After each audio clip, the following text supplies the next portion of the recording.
సంతోషంగా ఉన్నారా? సంతోషంగా ఉంటే మరి ఒకసారి దేవుని స్తోత్రం చెప్దాం. హల్లెలూయా. మరి లోకంలో కష్టాలొచ్చినా, శ్రమలొచ్చినా, ఇరుకులొచ్చినా, ఇబ్బందులొచ్చినా ఏం చేయాలంట మనం? ఏం చేయాలి? దేవుల్లో సంతోషించడం నేర్చుకోవాలి అని దేవుని వాక్యాలు సెలవిస్తుంది. ఎన్నో నష్టాలు, ఎన్నో కష్టాలు ఉంటానే ఉంటాయి. అయినప్పటికీ కూడా మనం ఎలా ఉండాలి? దేవుని బట్టి దేవుడు బలపరిచే దేవుడు, ధైర్యపరిచే దేవుడు, మనల్ని స్థిరపరిచే దేవుడు. కాబట్టి మనం వాక్యాన్ని గుర్తు చేసుకుంటూ మనకి ఇవ్వబడినటువంటి జీవితాన్ని సంతోషంగా గడపాలని దేవుడు సెలవిస్తూ ఉంటారు. మరి ఒకసారి చూద్దామండి. మరి దేవునికి మనకి సంబంధం, దేవునికి మనకి సంబంధం అంటే ఒక మాట చెప్పండి. దేవునికి మనకి సంబంధం అంటే ఆయనతో సంబంధం కలిగి ఉండడానికి ఒక మరి మెయిన్ పాయింట్ ఒకటి చెప్పండి. అది అది ఫస్ట్ ఉంటేనే ఆ తర్వాత మిగిలి అనమాట అండి. చెప్పండి. ప్రార్థన అన్నారు. ప్రార్థన అంటే అంటాడు, మరి మనం ప్రార్థన చేసేటప్పుడు అంటండి విరోధాలు ఉంటే ఆ ప్రార్థనలు అంగీకరింపబడవు అంటాడు. ప్రార్థన చేసేటప్పుడు పాపం ఉంటే అంగీకరింపబడదు అంటాడు. కాబట్టి ప్రార్థన అనేటువంటిది తర్వాత సబ్జెక్ట్. అది ప్రార్థన అనేటువంటిది ఎప్పుడు తర్వాతది. దానికంటే ముందుగా దేవునితో మనకి కలిగే సంబంధం ఉంది ఒకటి. అది ఒక క్రైస్తవ జీవితానికి ఏమండి పరిశుద్ధత. దేవుని స్తోత్రం చెప్దాం. ఏంటి అంటే మనం మన గ్రంథం పేరేంటి? పరిశుద్ధ గ్రంథం. దేవుని పేరు పరిశుద్ధ దేవుడు. దేవుని స్తోత్రం చెప్దాం. దేవుడు పరిశుద్ధుడు అంటండి. మరి పరిశుద్ధ గ్రంథం అంటారు కదా. ఈ పరిశుద్ధ గ్రంథాన్ని నల్లట్ట పుస్తకం ఏమండి, ఇందుట్లో తప్పులు ఉన్నాయి అంటే మనిషిలో తప్పులు ఉంటాయి. కానీ తప్పులన్నీ తీసివేయడానికే దేవుడు ఏం చేశారు? మనిషిని పవిత్రునిగా చేయడానికే ఈ పరిశుద్ధ గ్రంథం మనకి ఇవ్వబడింది. దేవుని స్తోత్రం చెప్దాం. నశించిపోయినటువంటి వారిని రక్షించడం కోసమే దేవుడు మరలా ఏమండి, నేను నీతిమంతులను పిలువ రాలేదు కానీ పాపులనే పిలవవచ్చాను అంటాడు. అందరూ పాపులే, ఒక్కళ్ళు కూడా నీతిమంతులు లేరంటండి. భూమి మీద పుట్టిన ప్రతి ఒక్కరిలో కూడా పాపం అనేటువంటిది ఏలుబడి చేస్తూ ఉంది. హవ్వ, ఆదాము మొదలుకొని ఏమైపోయింది? పాపం అందరిలో సంప్రాప్తం అయిపోయింది. యేసుక్రీస్తు ద్వారా మాత్రమే రక్షణ వచ్చింది. అర్థమవుతుందండి? ప్రతి ఒక్కరం కూడా దేవునితో సంబంధం కలిగి ఉండడానికి మొట్టమొదటి పాయింట్ ఏంటి అంటే పరిశుద్ధత. పరిశుద్ధత లేకుండా ఎవరు కూడా దేవుణ్ణి చూడలేరు అని దేవుని వాక్యం సెలవిస్తుంది. పరిశుద్ధత లేకుండా ఆయన్ని మనం సమీపించలేమంట. ఆయన ఎటువంటి దేవుడు అంటే పరిశుద్ధ దేవుడు. పరిశుద్ధత అన్న దానికి మీనింగ్ ఏంటండి? పరిశుద్ధత అంటే ఏంటి? ఒక ప్రత్యేకింపబడింది, పవిత్రమైంది. పవిత్రత అంటే ఇంకేంటంటే మనం దానికి కూడా నిర్వచనాలు చూసుకోవచ్చు. అపవిత్రమైనవి ఏవి కూడా చేయకుండా జాగ్రత్తగా ఉండడం, అపవిత్రమైన మాటలు మాట్లాడకుండా జాగ్రత్తగా ఉండడం మనం నేర్చుకోవాలి. అప్పుడు మరి దేవునికి మనకి సంబంధం ఉంటుంది. అంతేగాని మేము ప్రార్థన చేసుకుంటామండి అని చెప్పిన తర్వాత ఏమండి చక్క సినిమా పాటలు విన్నాం అనుకోండి. ఏమండి సినిమా పాటలు విన్నాం అనుకోండి. సినిమా పాటలు వింటే పరిశుద్ధత ఉంటుందండి? సినిమా పాటలు వింటే పరిశుద్ధత ఉంటుంది. సీరియల్స్ పెట్టుకొని సినిమాలు పెట్టుకొని చూస్తే పరిశుద్ధత రాదు. దేవుడు ఉండడు అక్కడ. మీలో దేవుడు ఉన్నారనుకోండి, దేవుడు సినిమాలు చూస్తారా? ఏమండి మీలో దేవుడు ఉన్నారు, అప్పుడు కళ్ళు ఎవరి అవుతాయి? మరి దేవుడు సినిమాలు చూస్తారా? ఏమండి గుర్తుపెట్టుకోవాలి, మనం దేవుడు ఉన్నప్పుడు ఎలా ఉంటాము అనేటువంటిది మనం జాగ్రత్త కలిగి జీవించడం నేర్చుకోవాలి. మరి అనకూడని మాటలు అనకుండా జాగ్రత్తగా ప్రతి విషయంలో కూడా ఎవరిని కూడా మనం ఏమండి మనం చెడేది కాకుండా ఎదటి వారిని కూడా చెరిపేసేవారిగా మారుతాం. మనం చెడడం ఎదటి వారిని కూడా చెరిపేస్తాం. అందుకోసం ఏం చేయాలి? మనం పరిశుద్ధులుగా ఉంటే ఎవరికి అభ్యంతరం కలగకుండా. అర్థమవుతుందండి? ఇప్పుడు మంచి మామిడికాయ ఉందండి, ప్రక్కనున్న పాడైపోయిన మామిడికాయని ఏం చేయలేదు, కానీ పాడైపోయిన మామిడికాయ అయితే ఏం చేస్తుందండి? ఏమండి పక్కదాన్ని పాడు చేసేస్తుంది. ఒక్కటి ఉంటే మొత్తం అంతా కూడా. అందుకోసం ఏంటంటే మనం పరిశుద్ధులుగా ఉండడానికి మరి చూసుకోవాలి ప్రతి విషయంలో.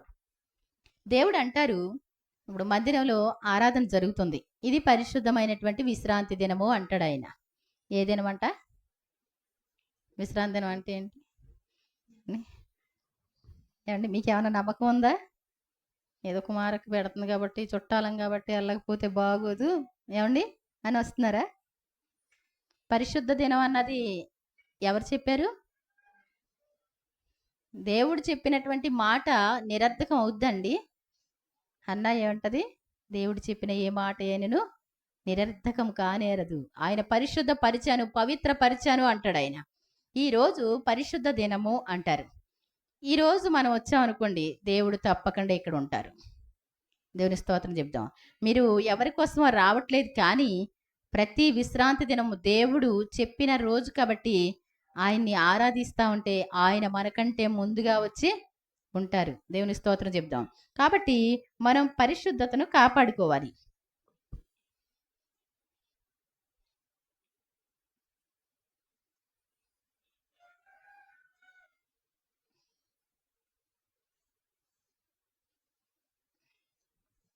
ఒకసారి చూద్దామండి.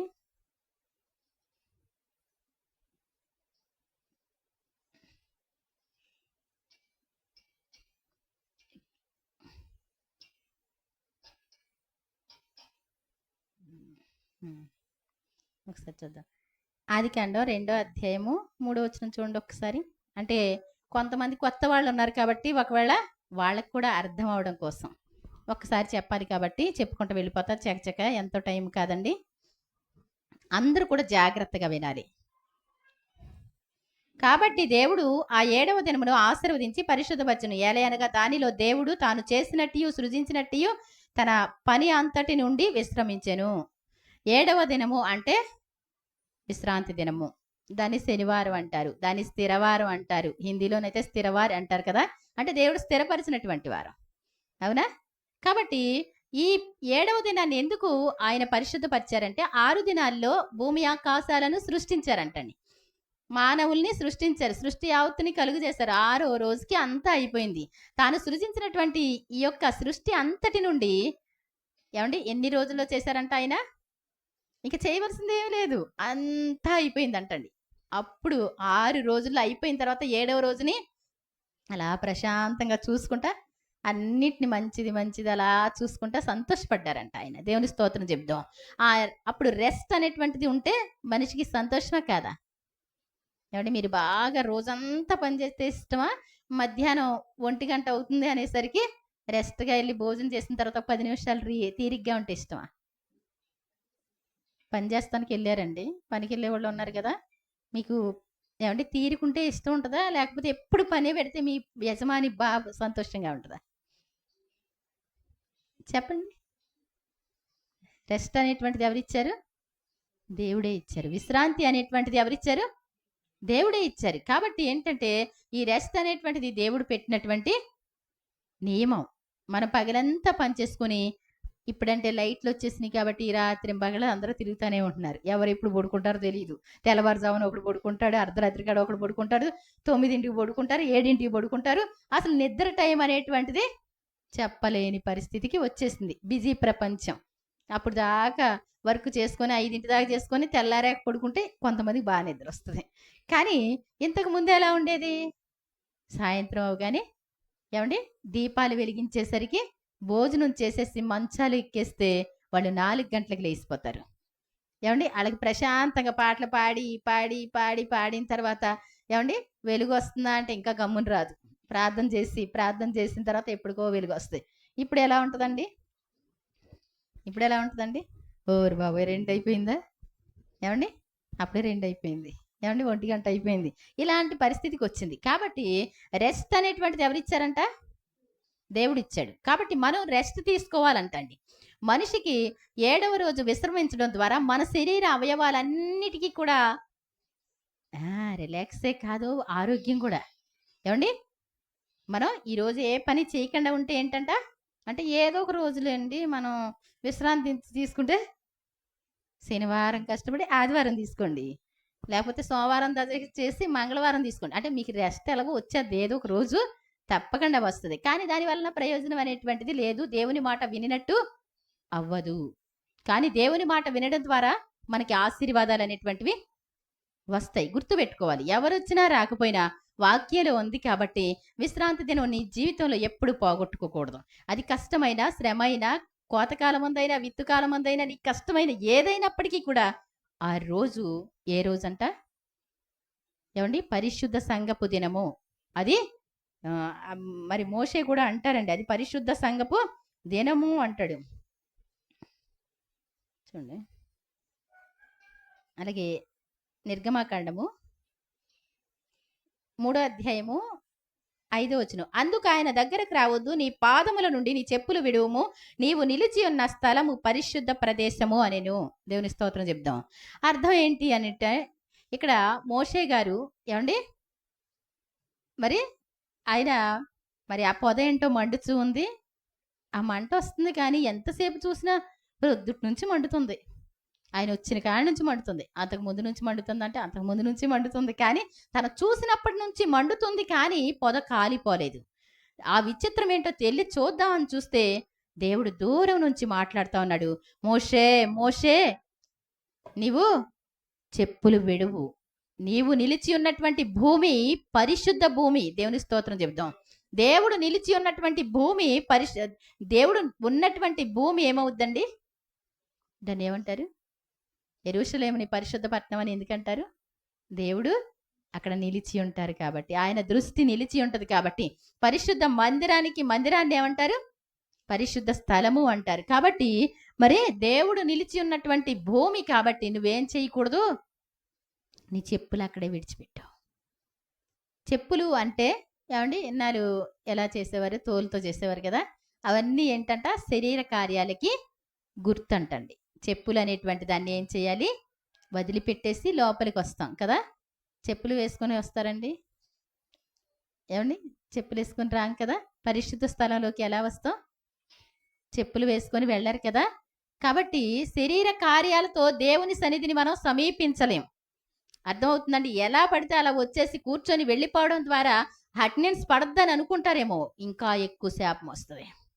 దేవుని సన్నిధి అంటే భయంతోనే ఉండాలి, మనం పరిశుద్ధతతో ఉండాలి, పవిత్రతతో ఉండాలి. పర్వాలేదులే వచ్చాం కదా అంటే కుదరదు. ఏమండి? ఉజ్జా అనేటువంటి వ్యక్తి ఏం చేశాడంట, ఎడ్ల బండి మీద ఫిలిస్తీన్లు వాళ్ళకి తెలియదు, అది దేవుడు చెప్పాడు. మరి ఒక వంశానికి చెప్పి అది ఏం చెప్పారంటే, భుజాల మీదే మొయ్యాలి అన్నారు. ఎడ్ల బండ్ల మీద, వాహనాల మీద ఎక్కించకూడదు. దీన్ని మందసాన్ని. తీరా చూస్తే మరి ఫిలిస్తీన్లకి ఏం తెలుసండి? ఏమండి? తెరిచి చూస్తే చస్తున్నారు, అది ముట్టుకుంటే చచ్చిపోతున్నారు. భయం వేసి అలాగో అలాగా కష్టపడి ఆ బండి ఎక్కించేసి పంపిస్తుంటే ఆ ఎద్దు యొక్క కాలు జారిందంటండి. ఏమండి? ఒక చోటకు వచ్చేసరి మందసం పడిపోద్దేమని చెయ్యి చాపి ఇలా టచ్ చేయబోయే లోపల పడైపోయాడు, అంతే, చచ్చిపోయాడు. అర్థమవుతుందండి? చాలా జాగ్రత్త. దేవుడు అంటే పరిశుద్ధుడు. యేసు ప్రభు అంటే ప్రేమతో ఉన్నాడు కాబట్టి, నిన్ను సహిస్తున్నాడు కాబట్టి, నిన్ను ఓర్చుకుంటున్నాడు కాబట్టి. ఏమండి? నేను ఎంత పాపం చేసినప్పటికీ కూడా నాకు శిక్ష రావట్లేదు అనుకుంటారు. భక్తిహీనులు తెలియకుండానే పాతాళానికి దిగిపోతారు. ఒక్క రోజులోనే కడముట్ట నశించిపోతారంట.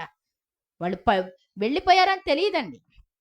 చచ్చిపోయినోడికి, అయ్యా ఏమండి మీరు వెళ్ళి మాట్లాడండి ఎవరైనా చచ్చిపోయిన వాళ్ళతో, ఏమండి మీరు ఎప్పుడన్నా వెళ్ళి మాట్లాడండి, ఏమని, చాలా పనులు చేసావయ్యా, ఇవన్నీ సంపాదించావయ్యా, అనుకోకుండా అక్కడికి ఎందుకు వెళ్ళావయ్యా, అసలు నీకు తెలియలేదు అయ్యా చెప్తారా? నేను చెప్పిన మాట అర్థమైందా మీకు? ఏమండి? అక్కడికి ఎందుకు వెళ్ళావయ్యా నువ్వు, ఈ పని ఎందుకు చేసావయ్యా నువ్వు అని చెప్పి చూడండి, ఏమంటాడు? ఏమంటారండి? ఏమండి? అలా అంటే ఏమంటారు? మనం పిచ్చోళ్ళం అంటారు. చనిపోయినట్టు వాళ్ళకి తెలియదు, పాతాళానికి దిగిపోయినట్టు వాళ్ళకి తెలియకుండానే దిగిపోవడం జరుగుద్ది. కాబట్టి మనం ఏం చేయాలి? పరిశుద్ధత లేకుండా దేవుని సమీపించడం అనేటువంటిది సాహసించవద్దు ఎవరు కూడా. దేవుడు పాపులు గుంపుగూడిన ఉత్సవ సమాజమును నేను ఓర్చజారను అంటాడు. పాత నిబంధనలో ఎక్కువగా చెప్పబడినవి ఏంటి అంటే, మీ పాటలంటే నాకు అసహ్యం. ఏమండి? ఏంటంట? పాపులు గుంపుగూడిన ఉత్సవ సమాజాన్ని నేను ఓర్చజాలను. పాపులు అంటే అందరూ పాపం చేసేవాళ్ళే. ఒక ఏమండి డ్రగ్స్ గట్రా ఉంటారు కదా, దాన్ని ఏమంటారు, పబ్బులు అంటారా, రకరకాలు, అలాంటి వాటిని దేవుడు పట్టించుకోడు. పరిశుద్ధ సంఘం అని చెప్పిన తరువాత దేవుడు ఎక్కడుంటారు? పరిశుద్ధ సంఘంలో ఉంటారు, పరిశుద్ధ స్థలంలో ఉంటారు. కాబట్టి ఇక్కడ చూస్తాడు ఆయన, అంతేగాని అక్కడ అక్కడ ఉంటారు, ఒక రోజున వాళ్ళకి వస్తుంది. ఏమండి ఏమండి పెంట కుప్ప మీదకి ఒక చెత్త కాగితం వెళ్ళింది అనుకోండి, అయ్యి బాబోయ్ పెంట కుప్ప మీదకి చెత్త కాగితం వచ్చింది అంటారా? ఏమండి అంటారా? అది అసలు లెక్క కాదు దానికి. అది మన ఇంట్లో చెత్త కాగితం ఉంటే గబగబా తీసుకెళ్ళి బయటపడేస్తాం కదా. పరిశుద్ధ స్థలములో పరిశుద్ధత కావాలి, గుర్తుపెట్టుకోవాలి. మరి అందరూ అందరూ పాపం చేసిన వాళ్ళని కాదు, అందరూ పరిశుద్ధులుగానే ఉండొచ్చు, అందరూ పవిత్రులుగానే ఉండొచ్చు. పరిశుద్ధత అనేటువంటి దానికి నిర్వచనాలు మీరు ఒకసారి చూసుకుంటే, మీరు ప్రాకు వాటిలోనైనా ఎగురు వాటిలోనైనా ఏదైనా తిని మిమ్మల్ని మీరు అపవిత్రపరచుకొనవద్దు, నేను మీలో ఉంటాను, మిమ్మల్ని పరిశుద్ధపరిచేటువంటి యెహోవాను నేనే. తినే విషయాల్లో కూడా ఇవి తినొచ్చా తినకూడదా అనేటువంటిది మీరు నేర్చుకోవాలి అంట. దేవుణ్ణి కలిగిన వాళ్ళు ఏమి తినొచ్చు ఏం తినకూడదు అని చూసుకోవాలి. దేవుణ్ణి కలిగినటువంటి వాళ్ళు ఏమి చెయ్యొచ్చు ఏం చేయకూడదు అనేటువంటిది మనం కూడా తెలుసుకోవాలి. అమ్మో వాళ్ళ మతం తీసుకుంటేనంటండి ఏంటంటండి, ఏం చేయకూడదు అంటే అది చేయకూడదు ఇది చేయకూడదు అంటారు కాబట్టి అందుకే రారంటండి. ఎందుకు రారంట? అది చేయకూడదు, అన్నీ చేయడం ఇష్టం వీళ్ళకి. ఏమండి దేవుడు చెప్పిన నియమాలన్నీ కూడా చాలా మంచివి. ఒకడు చచ్చిన శవాన్ని ముట్టుకోవడం వల్ల తాను అపవిత్రత కలుగు చేసుకున్నాడు అంటాడు. ఏమండి చచ్చిన శవాన్ని ముడితే అపవిత్రత కాదా? ఏమండి మీరు శవాన్ని ముడితే కూడా అపవిత్రం అంటారా అన్నారు ఒక ఆవిడ. ఏమండి రోగాలు వచ్చిన వాళ్ళకి రకరకాల క్రిములు పాకుతూ ఉంటాయి, వాళ్ళన్నీ కూడా చిరాకైపోతాయి, ఆ ప్రదేశాలన్నీ చిరాకైపోతాయి. ఏమండి వాళ్ళని తీసేసిన తర్వాత అంత శుభ్రం చేసి 3వ రోజు శుద్ధి చేసి 7వ రోజు శుద్ధి చేస్తే అప్పుడు మనకు కూడా ఆరోగ్యం అండి, అది కూడా పవిత్రత అంట. ఇది మంచిది కాదా? మంచిదే కాదండి. ఎలా పడితే అలా ఉంటే బాగుంటుందండి? మీకు స్నానం చేయకుండా ఉన్న వాళ్ళంటే బాగా ఇష్టమేనా? ఏమండి స్నానం చేస్తే బాగుంటారా స్నానం చేయకపోతే బాగుంటారా?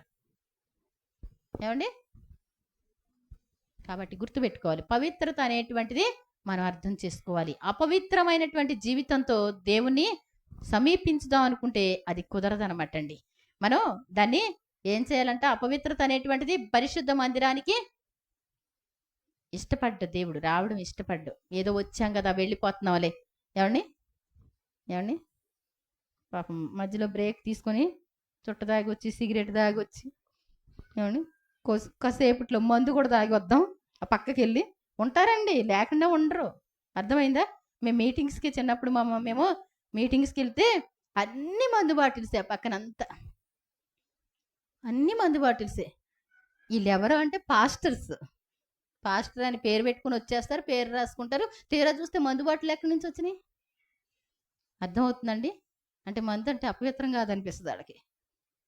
పాన్ పరాగు లేకపోతే చుట్ట నవలడం ఇలాంటివి నాకు తెలుసు, చెప్తా ఉంటారు పాపం. మరి ఏం చేస్తామండి?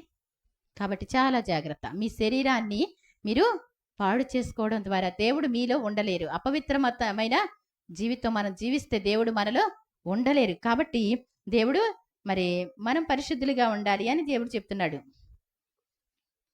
చూడండి నిర్గమకాండం 15:11.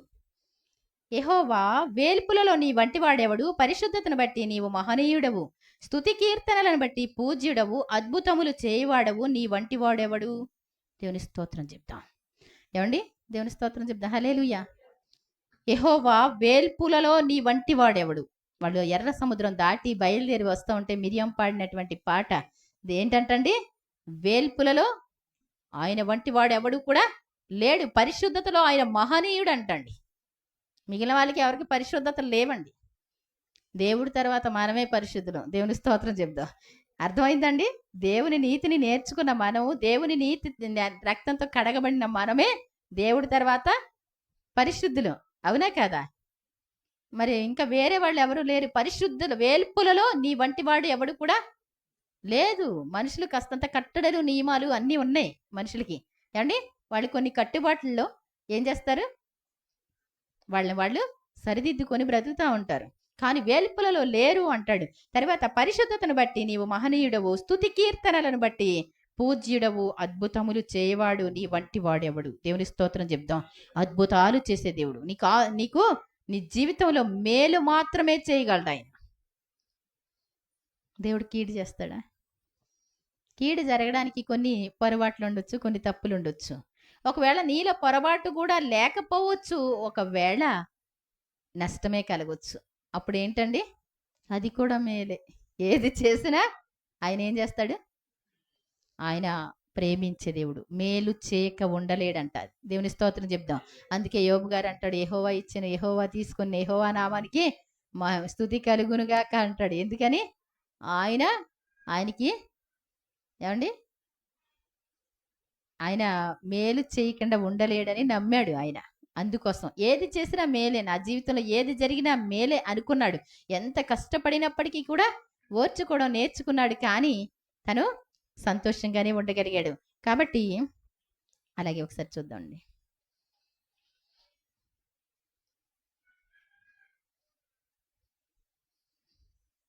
చూడండి, ఇక్కడ నిర్గమకాండం 19వ అధ్యాయము 5వ వచనం నుంచి, కాగా మీరు నా మాట విని నా నిబంధనను అనుసరించి నడిచిన యెడల మీరు సమస్త దేశములలో నాకు స్వకీయ సాంపాద్యమగుదురు. దేవుని స్తోత్రం చెప్దాం.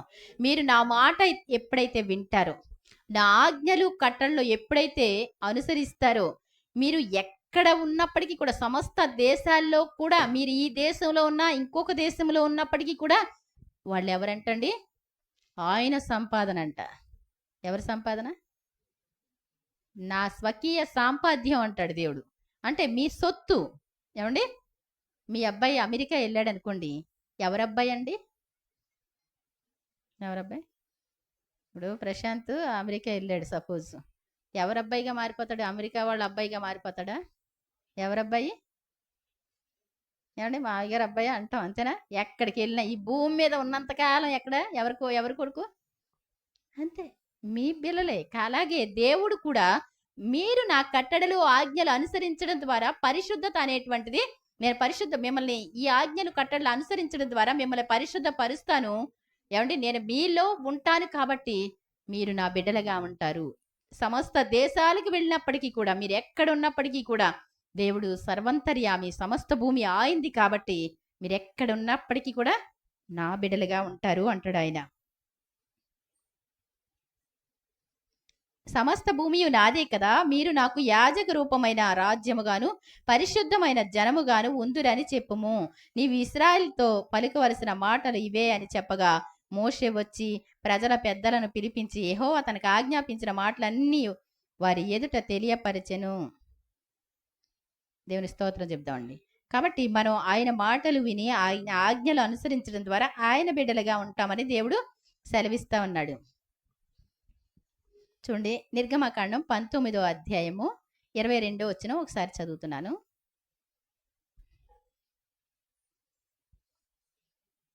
19:21 నుంచి చదువుదాం. 21 నుంచి. అప్పుడు యెహోవా ప్రజలు చూచుటకు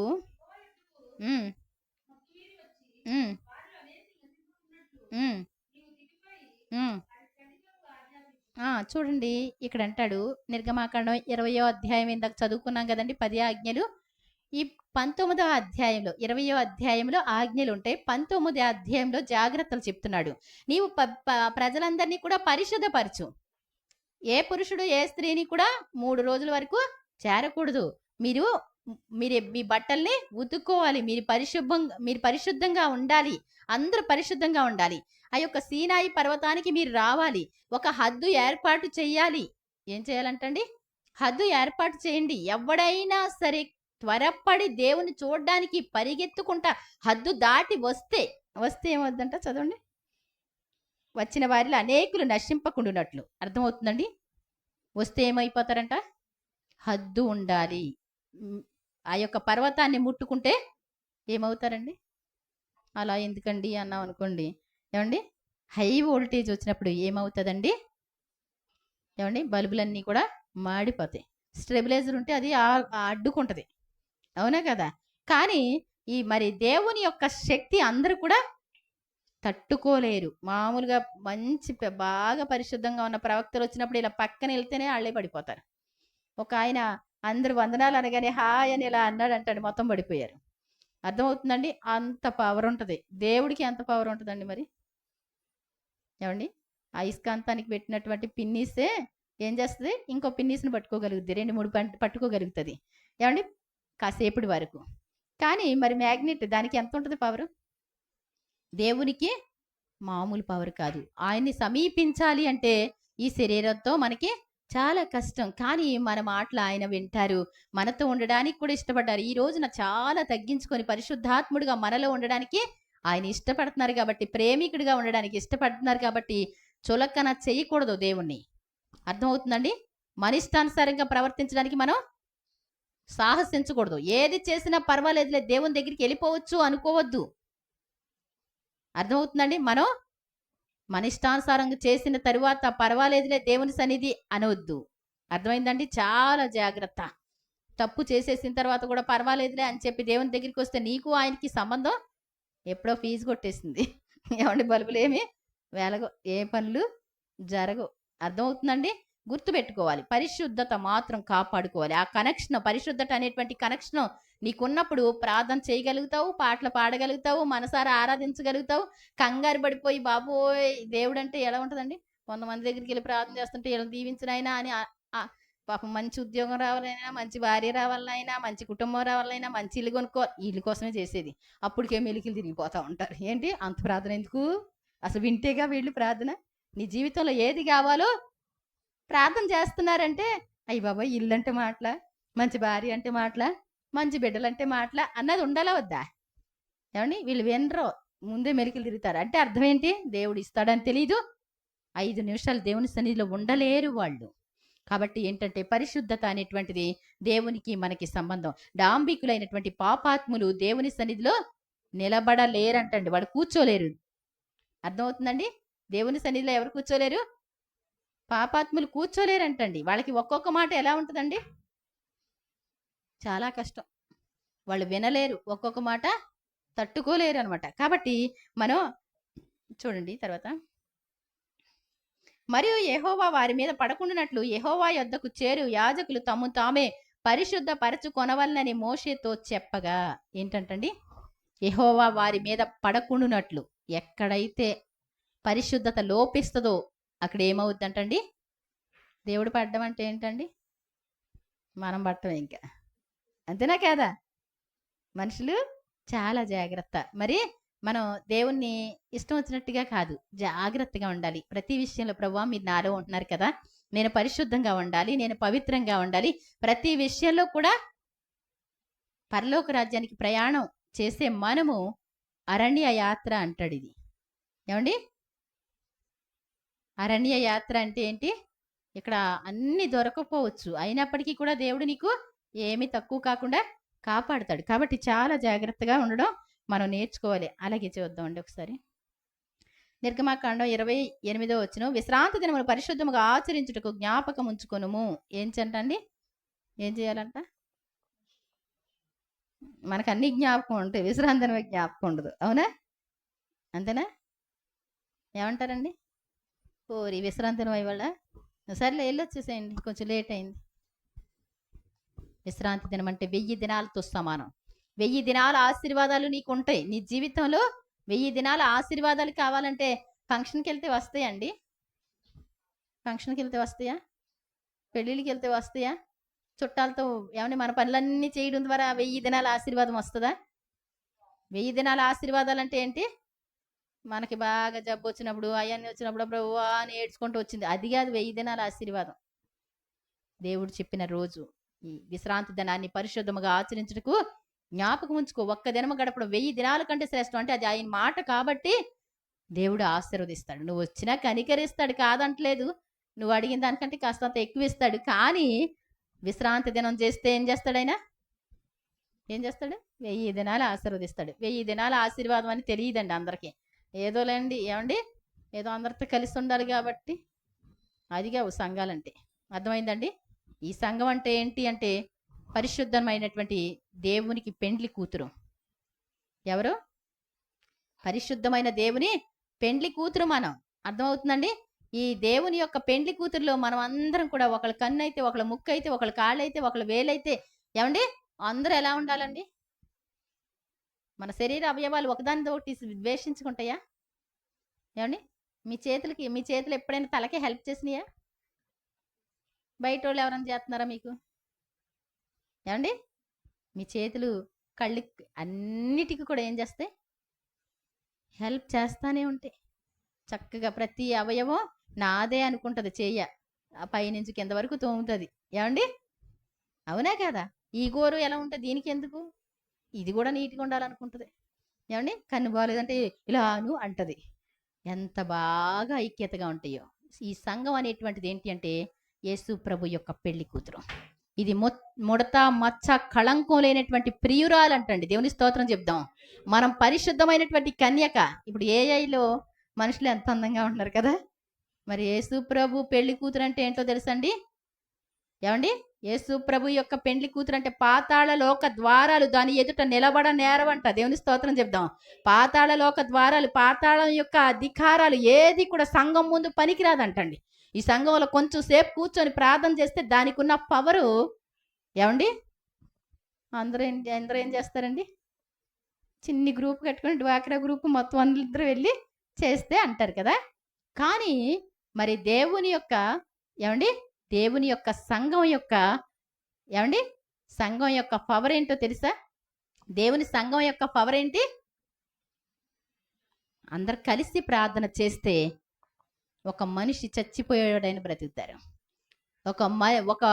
ఒకరికి ఉన్నటువంటి అప్పులన్నీ తొలగిపోవాలంటే అందరు కలిసి ప్రార్థన చేస్తే తొలగిపోతాయి. ఒకరికి పెళ్ళి అవ్వాలంటే అందరూ కలిసి ప్రార్థన చేస్తే, ఏరండి ఎక్కడ ఉంటారు? కుమారి అయ్యని చూడదు. ఏమండి? కొంచెం సేపు కూడా ప్రార్థన చేసే వాళ్ళు ఉండరు. అయ్యిందా లేదా అనగానే ఏం చేస్తారు? పరారు. ఇంకెక్కడ ఆశీర్వాదాలు వస్తాయండి? కలిసి ప్రార్థన చేస్తే ఏమవుద్దండి? దేవుడు వింటాడు తప్పకుండా. ఒకళ్ళ నిమిత్తం ఒకళ్ళు ప్రార్థన చేస్తే దేవుడు ఏం చేస్తారు? ఏదో వచ్చామా వెళ్ళిపోయామా స్కూల్ కాదండి. ఇది ఒక ఐక్యత కలిగినటువంటి సంఘం. ఈ సంఘం యేసు ప్రభు పెండ్లి కూతురు కాబట్టి ఇది పరిశుద్ధమైనటువంటి సంఘం. దీని ఎదుట సాతాని కార్యాలు నిలబడవు, శరీర కార్యాలు దీని ముందు నిలబడవు. గుర్తుపెట్టుకోవాలి. అందరు కలిసి ప్రార్థన చేస్తే దేవుడు వింటాడు అనమాట అండి. అలాగే చూడండి, నిర్గమ 16:23 చూస్తే, అందుకు అతడు యెహోవా చెప్పిన మాట ఇది, రేపు విశ్రాంతి దినము, అది యెహోవాకు పరిశుద్ధమైన విశ్రాంతి దినము.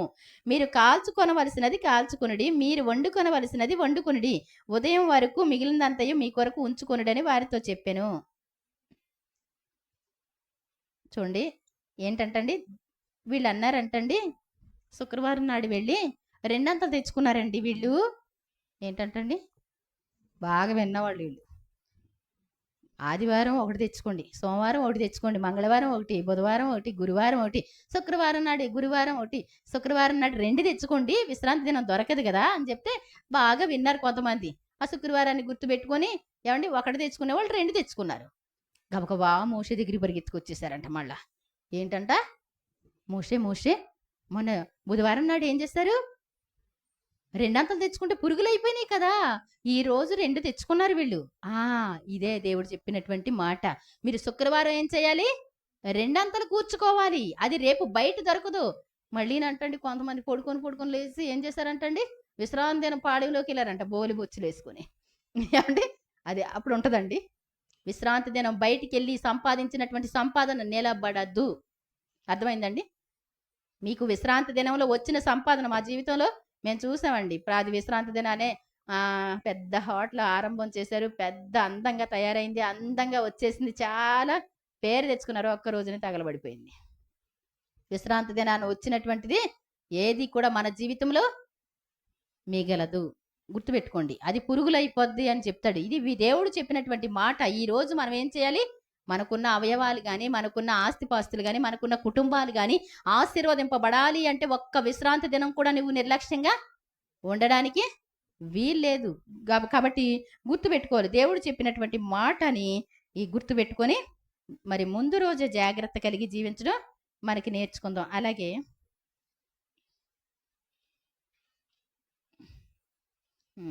టైం దగ్గరికి వచ్చేసిందండి. ఒక్క మాట, మరి అంటే ఇంట్లో అందరూ పరిశుద్ధంగా ఉండాలండి.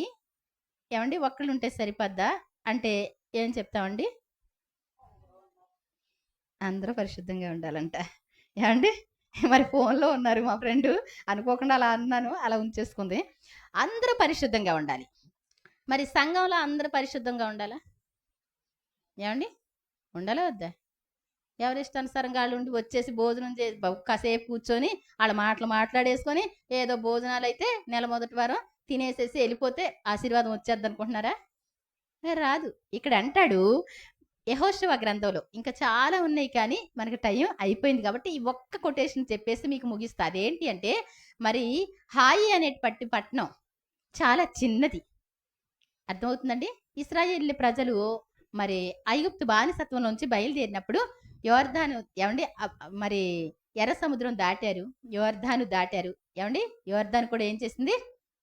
యాజకుల యొక్క పాదాలు తగిలేసరికి అది మరి ఎత్తైన ప్రదేశాలకు వెళ్ళిపోయి అలా నిలబడిపోయి 3 నెలల వరకు అలా నీళ్లు గడ్డగట్టేస్తున్నాయంట. దేవుని స్తోత్రం చెప్దాం. వాళ్ళని చూస్తే ప్రతి ఒక్కళ్ళు మీ దేవుడు ఆకాశానికి దేవుడు, భూమికి దేవుడు, భూమి క్రింద దేవుడు. ఏమండి? అవునా కదా? రాహాబని వేసి ఏమందండి, మీ ఎదుట ఎవరికి ధైర్యం సరిపోవట్లా, ఒరే వాళ్ళ దేవుడే మనతో యుద్ధం చేస్తున్నాడు రా. ప్రతి ఒక్కరికి వచ్చిన టాక్ ఏంటి అంటే, వాళ్ళ జనం వస్తుంది అంటే భయపడిపోయారు. అలాంటిది ఒక చిన్ని పట్టణం ఉంటే, ఆ హాయి అనేటువంటి పట్టణం ఉంటే ఎరికో గోడలు కూడా కూలిపోయినాయి. ఈ హాయి అనేటువంటి పట్టణానికి దేవుడు చెప్పిన మాట ఏంటి అంటే, మీరు వెళ్ళేటప్పుడు ఏం చేయండి, అది శపితం అయిపోయింది కాబట్టి మీరు దాంట్లో ఏమీ కూడా తీసుకోవద్దు. అర్థమైందండి? మీరేమి తీసుకోవద్దు. అక్కడ ఏమి కనపడినా తీసుకోవద్దు. ఏమండి? కావాలంటే దేవుడు చెప్తాడు, అక్కడ ఉన్నటువంటి యుద్ధం చేయండి, అక్కడ వెండి బంగారాలు తీసుకోండి, కొల్ల సొమ్ము పట్టుకోండి అని దేవుడు చెప్తాడు. కానీ ఇక్కడ చెప్పబడిన మాట ఏంటి అంటే, ఏమన్నాడు? అక్కడ ఏమి ముట్టుకోవద్దు అని చెప్తే, మరి అంత పెద్ద పట్టణం చిన్న పట్టణం కాబట్టి ఎక్కువ మంది ఎందుకు, కొంచెమే ఒక 2-3 వేల మందికే ఎక్కువ, అంతమంది వెళ్ళటమే ఎక్కువ. ఆ మాత్రం వెళ్ళి చూద్దాం అనేసి అనుకున్నారండి. వెళ్ళిన తర్వాత మరి ఇశ్రాయేళ్ల ప్రజలు హాయి వారి ముందు నిలబడలేకపోతున్నారు. ఇప్పుడు దాకా దేవుడు చెప్పిన మాట ఏంటంటే, యెహోషువ మోషేకు తోడుగా ఉన్నట్టు నేను నీకు తోడుగా ఉన్నాను. ఏ మనుష్యుడు నీ ఎదుట నిలబడనేరడు, ప్రజలందరి ఎదుట నిన్ను గనపరచడం మొదలు పెడుతున్నాను, నువ్వు నన్ను గనపరుస్తున్నావు కదా అంటే, అబ్బా సూపర్ అనుకుంటే, నిజంగా దేశాలు దేశాలు ఎంత అందంగా అతని పేరు వర్ధిల్లిందో. ఈ రోజున ఇశ్రాయేళ్ల ప్రజలు ఒక్కొక్కళ్ళు పడటమే మొదలు పెట్టారండి. 30 మంది చిల్లరి అక్కడికక్కడ పడ్డారు. అందరూ పరుగులు వెనక్కి తీస్తున్నారు. ఏళ్ళు కొడితే వాళ్ళకి దెబ్బ తగిలేది గట్టిగా. ఈ రోజున ఇశ్రాయేళ్ల ప్రజల వెనక్కి పారిపోవడం చూసి ఏం చేయాలో అర్థం కాల. యెహోషువ వచ్చి వెంటనే మోకరించి ప్రార్థన చేయడం మొదలుపెట్టాడు. ఉపవాసం ఉన్నాడు, ప్రార్థన చేస్తున్నాడు. అప్పుడు దేవుడు చెప్తున్నటువంటి మాట ఏంటి? యెహోషువ, ఎందుకు నీ ముఖాన్ని నేల మోపి ఇంత బాధపడుతున్నావు? నీలో పాపం చేసిన వాళ్ళు ఉన్నారు, దేవుని మాట మీద తిరుగుబడినటువంటి వాళ్ళు నీలో ఉన్నారు. ఎంతమంది ఉన్నారయ్యా అంటే, ఎంతమంది ఉన్నారంటండి? ఎంతమంది ఉన్నారు? ఒక్కడే, ఆకాను అనేటువంటి వ్యక్తి. శపితమైనటువంటి వాటిలో బంగారు కమ్మె ఒకటి, ఏమంటే మంచి షీనారు వస్త్రాన్ని తీసుకొచ్చి తన గుడారంలో పాతి పెట్టాడు అంటండి. అబ్బాయి ఎంత బాగుందో అని చెప్పి. అంటే అర్థం ఏంటో తెలుసా? దేవుడు చెప్పిన మాటని ధిక్కరించినట్లయింది. మనం దేవుని మాటని ఎంత బాగా వింటున్నామండి? తెలుసు చేయకూడదని తెలుసు, వెళ్ళకూడదని తెలుసు, రావాలని తెలుసు, దేవుని సన్నిధికి రావాలని తెలుసు. అయినప్పటికీ కూడా మనం ఏం చేస్తాం? కుదిరితే వస్తాం, కుదరకపోతే మానేస్తాం. నచ్చితే వింటాం, నచ్చకపోతే మానేస్తాం. మళ్ళీ ఏం చేయాలి? దేవుడు ఏం చేయాలండి? చిన్ని ప్రార్థన చేయగానే ఏం చేయాలి? అద్భుతాలు చేసేయాలి. అవునా కాదా? ఇలా ఉంది పరిస్థితి. అయితే ఇక్కడ నీలో పాపం చేసిన వారు ఉన్నారు నీ ప్రజల్లో. అప్పుడు దాకా నా ప్రజలు అంటాడు. ఏదైనా తేడా వచ్చిందనుకోని దేవుడు బాగా కోపం వచ్చినప్పుడు దేవుని యొక్క మనసు ఎలా మారుద్దో తెలుసా? మోషే నీ ప్రజలు చెడిపోయారు ఏమంటారు? అయినా బాధ వచ్చినప్పుడు ఏమంటారు? నా పిల్లలు కాదు అంటారు. చూసారా మీరు ఎవరైనా? ఏమంటారు? కోపం వచ్చి ఏం చేస్తారు? భార్యాభర్తలకే ఏమంటే పిల్లోడి మీద కోపం వచ్చిందనుకో, వాడు నీ కొడుకేనే అంటారు. అంటే నా కొడుకే, నీ కొడుకు కదా, ఇలా దెబ్బలాడుకుంటా ఉంటారు. దేవుడికి కూడా ఏంటి అంటే, నీ ప్రజలు చెడిపోయి ఉన్నారంటే ఎలా అంటే, ఒక్కొక్కసారి కుటుంబాల పెద్దల్ని, కుటుంబాల యొక్క వరుసలను బట్టి రమ్మంటే ప్రధానులు అందరూ వచ్చిన తరువాత ఆఖరికి తేలిన వాడు ఎవరండి? జబ్ది మునుమడవాడు అంటండి. మరి తను ఆకాను అనేటువంటి వ్యక్తి పట్టబడ్డాడు. ఒరే బాబు రారా నాయన, ఇప్పుడు దాకా అపజయం అంటే తెలియదు, ఓటమంటే తెలియదు, దేవునికే ప్రేమికులుగా ఉన్నాం, ఎక్కడికి వెళ్ళినా సరే కాలు రేగరేసే ముందుకు వచ్చాం. తీరా చూస్తే నువ్వు చెప్పు నాయన, నువ్వేం చేసావో చెప్పు అంటే ఏమన్నాడండి? అశక్తమైనటువంటి దాంట్లో కొంచెం తీసుకొని, ఏంటది, బంగారు కమ్మి, ఆ తర్వాత షీనారు వస్త్రం తీసుకొని అక్కడ కూడా ఆరులో పాతి పెట్టాను అంటే దేవుడు చెప్పిన మాట ఏంటి అంటే, ఆ ఆ యొక్క అపవిత్రతను తీసివేస్తేనే నేను మీ మధ్యకు వస్తాను. దేవుని స్తోత్రం చెప్దాం. ఏమండి? అపవిత్రమైనటువంటి మందిరాల్లో మరి అపవిత్రులు చాలా మంది ఉన్నారనుకోండి, దేవుడు వచ్చి తిరగలడండి? తిరగలడా? ఇక్కడ అందరం కూర్చొని ఉన్నాం, ఒక బ్యాడ్ స్మెల్ వస్తుంది అనుకోండి ఒక పక్క నుంచి, ఎంతమంది కూర్చుంటారు? ఎంతమంది కూర్చుంటారు? పాపం అంటే ఏంటో తెలుసా? కుళ్ళిపోయింది అంత సమానం. అర్థమైందండి? పాపం అంటే ఏంటో తెలుసా? ఇష్టంగా చేస్తారు కదా, కుష్ఠరోగం కంటే కూడా దారుణమైంది పాపం అంటే. దాన్ని ఎంతో ఇష్టంగా కనిపెట్టి కనిపెట్టి ఎవరికి తెలియకుండా జుర్రేస్తూ ఉంటారు ఇళ్ళెళ్ళి. అర్థమవుతుందండి? కుష్ఠరోగం కంటే దారుణమైనటువంటిది అది. కాబట్టి చాలా జాగ్రత్త. దేవుడు అన్నాడు, అది మీ మధ్య నుండి తీసివేస్తేనే కానీ నేను మీ మధ్యకి రాను అని చెప్పినప్పుడు, అప్పుడు అతను ఆకాను పట్టబడినప్పుడు అతను ఏం చేశారు అంటే, ఏమండి, ప్రజలందరూ వాళ్ళని అగ్నితో కాల్ చేయాలని చెప్పాడు దేవుడు. ఈ అపవిత్రమైన పని చేసిన వాడిని ఏం చేయాలంటండి? దేవుని మాటను మీరినటువంటి వాడిని ఏం చేయాలంట? అగ్నితో కాల్ చేయాలంటే ప్రజలందరూ ఒరే నాయనా అని చెప్పి కోపం వచ్చి ప్రతి ఒక్కరు రాళ్లతో కొట్టి చంపేశారంటండి. రాళ్ళు విసిరారంట. తన భార్య, తన బిడ్డలు, తనకున్న కోడి పిల్లలు, కుక్క పిల్లలు అన్నీ కూడా ఏమైపోయినాయండి? ఆకూరు లోయలో పాతి పెట్టేశారంట. రాళ్ల కుప్ప వేసేసారంటండి. వాళ్ళని అగ్నితో కాల్చిన తర్వాత రాళ్ల కుప్పేశారంట మళ్ళీ. అర్థమవుతుందండి? కాబట్టి ఒక చిన్న పాపం దేవుడు అంటాడు, ఇప్పుడు మీరు మిమ్మల్ని పరిశుద్ధపరచుకోండి, నేను మీ మధ్య అద్భుతాలు చేస్తాను. పరిశుద్ధత లేకుండా నీ జీవితంలో అద్భుతాలు జరగవు. పరిశుద్ధత లేకుండా సంఘాల్లో అద్భుతాలు జరగవు. ఏమండి? మన ఇష్టానుసారంగా ఎక్కడికి పడితే అక్కడికి వెళ్ళి వచ్చేసిన తర్వాత వచ్చేసి దేవుణ్ణి అలాగా ఆరాధించేసి ఏడ్చేసి ఏమండి, కొంతమందికి ఏడిపే ఉంటుంది దేవుని సన్నిధికి వస్తే. ఎంత ప్రేమికులు! ఏం చేస్తారు వీళ్ళు? ఇంటికాడ పాపం చేసేసి దేవుని సన్నిధిలో ఏడుస్తారు, మళ్ళీ ఇంటికి వెళ్ళి పాపం చేసి. అలా కాదు. మనం ఎలా ఉండాలి? ఎలా ఉండాలండి? ఆయన ఈ మందిరాన్ని కోరుకున్నాడేమో, ఏమండి, ఈ హస్తకృతాలైనటువంటి ఆలయాల్లో దేవుడు ఉండడు, కానీ మన దేహము దేవుడిచ్చినటువంటి పరిశుద్ధమైనటువంటి ఆలయం కాబట్టి మనం తిరిగేటువంటి ఆలయాలు, మనలో పరిశుద్ధత కావాలి. తిండి విషయంలో పరిశుద్ధత కావాలి, మాట్లాడే విషయంలో కావాలి, నీ పనులన్నిటిలో కావాలి. ఎక్కడ ఒక్క తప్పు వస్తే ఆకాను కుటుంబం ఏమైపోయింది? నాశనం అయిపోయింది. ఏమండి? ఒక్క తప్పు కూడా మనకి రాకుండా చూసుకోవాలి. ఎలాగొస్తుందోనండి, ప్రార్థన బాగా చేస్తున్నామండి. ఎలా వస్తుందండి? ప్రార్థన చేస్తున్నారు, పనులు చేయట్లేదు. అర్థమవుతుందండి? దేవుడు చెప్పిన మాట ఒక్కటి కూడా మీరకూడదు, ఒక్క విశ్రాంతి దినం మీరకూడదు. దేవుడు చెప్పింది ఒక్కటి కూడా నీలో అపవిత్రత కలుగజేసుకొనకూడదు. అర్థమవుతుందండి? కాబట్టి చాలా జాగ్రత్త. ఏవి నీచములో ఏవి ఘనములో నువ్వు గుర్తుపట్టాలి. అప్పుడు ఆయన నోటిలాగా ఉంటారు. ఆయన మన మధ్యకి రావాలంటే మనం పరిశుద్ధపరచబడాలి. పరిశుద్ధపరచబడినప్పుడే నీ జీవితం అందంగా మారుతుంది. నీ జీవితం ఎదటి వాళ్ళకి ఉపయోగకరంగా ఉంటుంది. లేకపోతే నీ జీవితం ద్వారా అనేక మంది కష్టపడతారు. కాబట్టి చాలా జాగ్రత్త. అపవిత్రమైనటువంటిది చిన్న చిన్న వాటిలో వచ్చింది. ఏమండి? నేను అస్తమాన పాట పాడుతూ ఉంటాను, ప్రశాంత్ రాజు గారు అని, ఆయన కట్టిన పాట. ఏమండి? ఆకాను మనసే ద్రోహం, నా కాన నిలిచెను దోషం, ఆ కోరులో ఆలోయలో లోకాన పూడ్చెను శాపం. ఏమండి? గెహాజీ ఏం చేశాడండి? వద్దు అని దైవజనుడు చెప్తే తనేమన్నాడు? దైవజనుడు ఇమ్మన్నాడండి. ఇప్పుడు ఎక్కడి నుంచో, ఏమండి, దూర ప్రాంతం నుండి కొంతమంది వచ్చారండి, అందుకోసం వస్త్రాలు ఇమ్మన్నారండి, వెండి ఇమ్మన్నారండి, బంగారం ఇమ్మన్నారండి అన్నారండి. దైవజనుడు చెప్పారా? చెప్పని మాట తీసుకొస్తే ఏం చేశాడు పాపం?